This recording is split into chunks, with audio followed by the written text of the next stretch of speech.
ओम शांति। 18/1/96 की अव्यक्त वाणी का सेकंड पार्ट है कि इस ब्राह्मण जीवन में मुक्त होना है और बाबा ने 9 बातें बता दी हैं कि यदि इन 9 बातों से मुक्त हो गए तो 9 रत्न बन सकते हैं। बाप दादा ने 9 रत्नों में आने के लिए 9 बातों का इशारा दिया है, जो कि ऐसे हैं। सबसे पहले क्रोध मुक्त, दूसरा है व्यर्थ संकल्प मुक्त, तीसरा है लगाव मुक्त, चौथा है परमत परचिंतन परदर्शन से मुक्त, पांचवा है अभिमान अपमान मुक्त, छठा है झमीला मुक्त, सातवां है व्यर्थ डिस्टर्ब करने वाले बोल से मुक्त, आठवां है अप्रसन्नता मुक्त और नौवां है दिल शिकस्त मुक्त। यदि यह 9 बातें हो तो 9 रत्न बन सकते हैं। बाप दादा एक बात की स्मृति दिला रहे हैं कि कोई फिज़िकल प्रॉब्लम हो, मेंटली हो, बाहरी सिचुएशन हो, सेवा में भी हलचल हो तो दिल शिकस्त नहीं होना है। इन सभी बातों को सोचते रहने से बढ़ावा देने से क्या ये चली जाएगी या बढ़ेगी। जो सिचुएशन आई है, हिसाब किताब आया है, हिम्मतवान बनो, बाबा भी मददगार बनेंगे। रोना नहीं कि क्या करूं, और जब बाबा को याद भी करते हैं तो ये सोचते हैं कि बाबा की मदद तो मिल नहीं रही। बाबा को उल्हाना देते हैं कि बाप टाइम पर मदद करता नहीं है। बाबा मददगार है, परंतु किसका? सिर्फ ये कहते हैं कि बाबा महारथियों को ही मदद करता है। मन में शंका नहीं लाएं। बाबा को सभी बच्चे प्यारे हैं। ये स्मृति रहे कि यदि आप ज्ञान में आए हो, लाने वाला बाप है। कुछ गुण देखें, विशेषता देखें, तभी तो लाए हैं। बाबा सभी बच्चों को आपको उलझन होने पर निर्णय शक्ति चाहिए, और निर्णय शक्ति कब होगी? जब शिकायत शिकवा डाउट ख़त्म कर नज़र मन बुद्धि बाप की तरफ होगी। यानी कि जब ज़िंदगी में लाइफ में कोई भी प्रॉब्लम आती है तो हम बाबा को मदद के लिए कहते हैं, लेकिन मदद जब हम और ये भी कहते हैं कि बाबा समय पर मदद नहीं करते हैं, लेकिन बाबा ये कहते हैं कि मन में कभी कोई डाउट नहीं लाओ, और कोई भी इस स्मृति में रहो कि बाबा ने अगर हमें चुना है तो हम में कोई विशेषता होगी, कोई गुण होगी, इसीलिए हमें बाबा ने चुना है। और जैसे कि लौकिक माँ बाप की जिम्मेवारी होती है अपने बच्चों की मदद करना, सब कुछ देना, उसी तरह वो तो सर्वशक्तिमान है, वो तो पिता है, सब बाप का बाप है, तो वो हमारी मदद क्यों नहीं करेगा। जब शिव बाबा सभी भक्तों पर कृपा करते हैं, देवी देवताओं की मूर्तियों के द्वारा जब बाबा सभी बच्चों को शक्ति दे रहे हैं, हर चीज़ दे रहे हैं, तो जब हम डायरेक्ट शिव को याद रखते हैं, स्मृति रखते हैं कि निराकार परमात्मा हमारा बाप है, वो सर्वशक्तिमान है, तो वो क्यों नहीं मदद करेगा। हमेशा ये याद रखें कि बाबा ने हमें चुना है तो कोई विशेष है, इसीलिए चुना है। अगर परिस्थिति आई है हमारे कुछ कर्मा के कारण, तो हमारी मदद बाबा नहीं करेगा तो और किसकी मदद करेगा।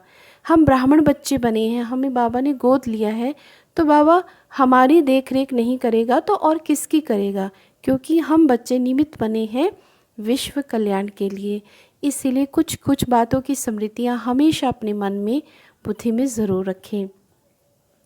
तो बाबा कहते हैं कि जब शिकवा शिकायत डाउट ख़त्म कर मन बुद्धि में बाप की तरफ नज़र होगी, इसलिए दिल तभी हम कुछ निर्णय कर पाएंगे, क्योंकि वो एक शक्ति है, क्योंकि वो एक पवित्र शक्ति है, वो परमात्मा है। जब सिचुएशन के वक्त में जब हम बाबा से बुद्धि योग लगाएंगे या उसे प्यार से याद करेंगे तो ही निर्णय शक्ति काम करेगी। लेकिन जब तक उलझने, संकल्प, विकल्प उस सिचुएशन के दौरान हम पर हावी होती जाएंगी तो बाबा की याद भी कम होती जाएगी, तो हम में पवित्रता भी कम होती जाएगी, जिसके कारण हम निर्णय नहीं ले पाएंगे और हमें परमात्मा की टचिंग नहीं हो पाएगी।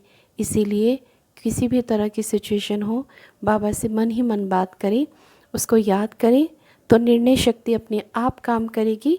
पवित्रता कभी कम नहीं हो पाएगी, इस बात का पूरा ध्यान रखें। तो बाबा कहते हैं कि निश्चय पक्का रखें कि बाबा साथी हैं, कैसी भी हालत हो बाप दादा रोटी खिलाएगा, पर अलबेलापन नहीं कि बैठ जाओ पुरुषार्थ ना करो कि बाप दादा रोटी खिलाएगा। ऐसे अलबेले या आलस्य वालों को नहीं रोटी खिलाएगा। सच्चे दिल पर साहब राजी। बाबा कहते हैं कि अति के बाद अंत होना है, लेकिन आप ट्रस्टी बन, साक्षी बन, सिचुएशन को बाबा से शक्ति ले हल करो। गृहस्थी समझ कर नहीं तो गड़बड़ होगी। यानी कि बाबा कहते हैं कि कोई भी सिचुएशन में आपने साक्षी दृष्टा बनते हुए अपने आप को ट्रस्टी समझकर करना है कि बाबा हमने शुभ संकल्प कर दिए हैं, अब आप जिम्मेवार हो। और ट्रस्ट करना है बाबा पे कि जो संकल्प दिया है कि बाबा अब आप जिम्मेवार हो, तो वो जिम्मेवारी ज़रूर निभाएगा। मेरा नहीं मेरापन, मेरा नहीं मेरापन, मेरा नाम खराब होगा, मेरी ग्लानि होगी, मेरा बच्चा मुझे, मेरी सास मुझे ऐसा कहती है, करती है। जब मेरापन आता है तो सब बातें आ जाती हैं। यानी कि जब मेरापन आता है तो बॉडी कॉन्शियसनेस आ जाती है, देह भान आ जाता है।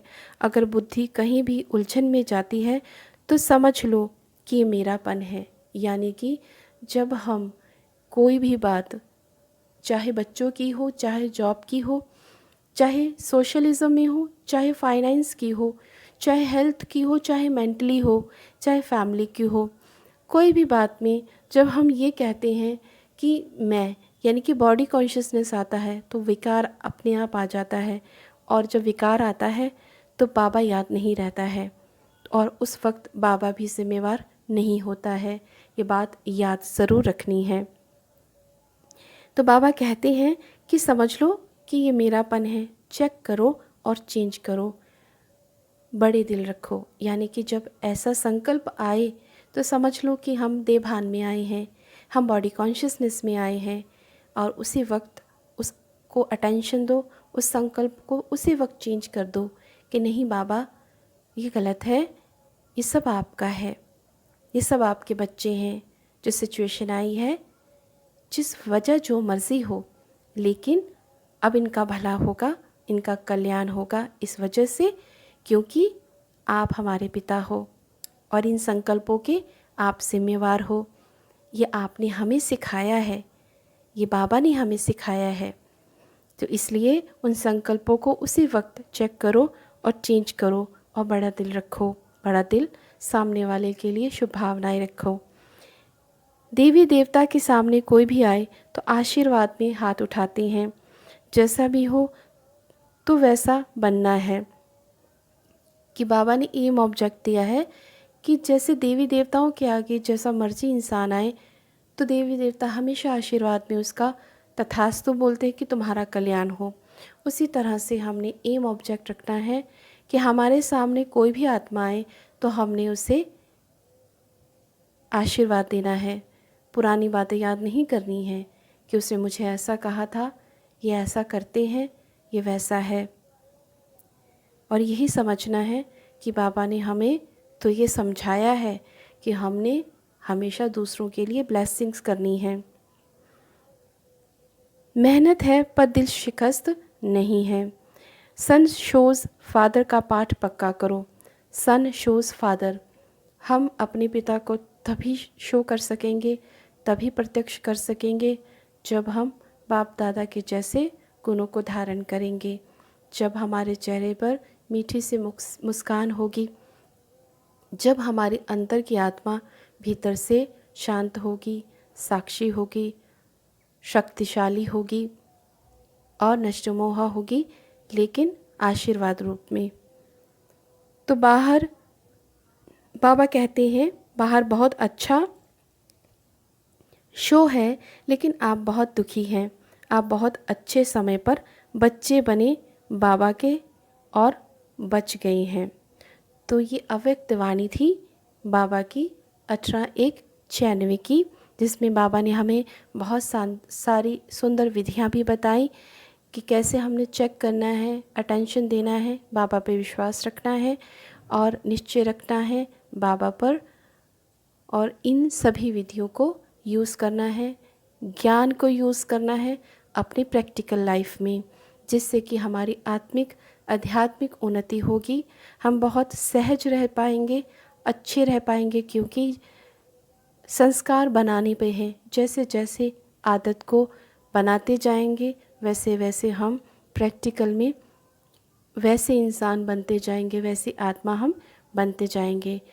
तो हम बाबा के कहे हुए विधियों को जब जीवन में उतारेंगे तो हम बहुत सहज रह पाएंगे, अध्यात्म में हमारी आत्मिक उन्नति होगी, आध्यात्मिक उन्नति होगी, और बहुत सारी ऐसी बाबा की वाक्यों की जो शब्द हैं उसका प्रत्यक्ष रूप हम अपने जीवन में देख पाएंगे।